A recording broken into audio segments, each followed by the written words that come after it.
I want to ask you about DeAngelo Williams. It comes out that this NFL stud, he's 34 years old, a legit star running back for the Panthers and the Steelers, but now he's a free agent, which means he doesn't have a contract. He can do what he wants. He's going to team up with Moose to take on Chris Adonis and Eli Drake.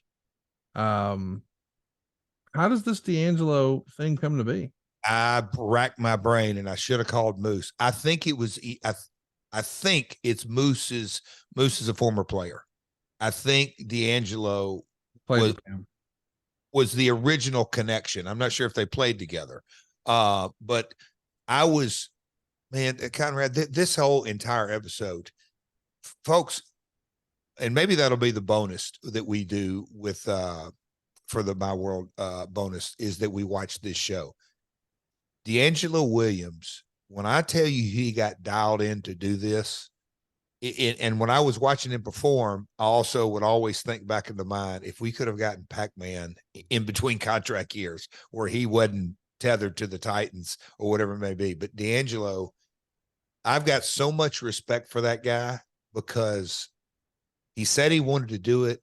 And when I tell you he approached it like a professional athlete, probably we expect to, it's that and then exponentially more. He dove in, and when we got to pay-per-view time, and I don't want to jump the gun, wow, I was blown away.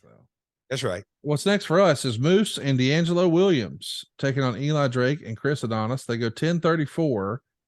You've got Gary Barnage there, who is an NFL player, and Austin Dillon, who's a NASCAR driver who won this year's Coca-Cola 600. They're all in the corner of Moose and DeAngelo.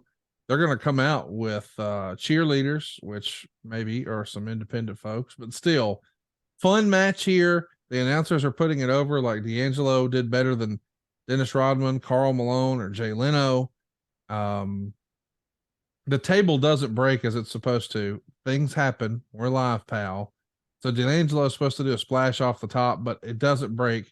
Moose calls an audible, brings Drake back in the ring, power bombs him through the table. That's all she wrote.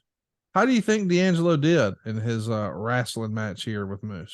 Maybe I think maybe for the very first attempt, and I know we've had a lot in there as of late with Shaq had a match, Logan Paul, Bad Bunny, all that. When I watched it, I remember in the truck going, that may be the best first match I've ever seen. And I gave a boatload of credit to his two opponents.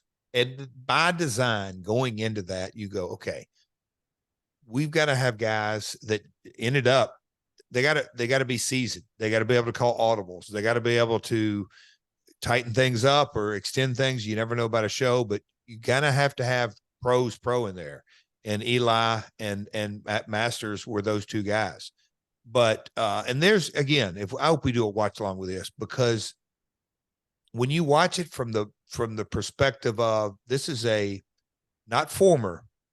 current NFL top running back doing this, you just kind of go, okay, this guy respects the business. He's completely dialed into this performance, and he did great.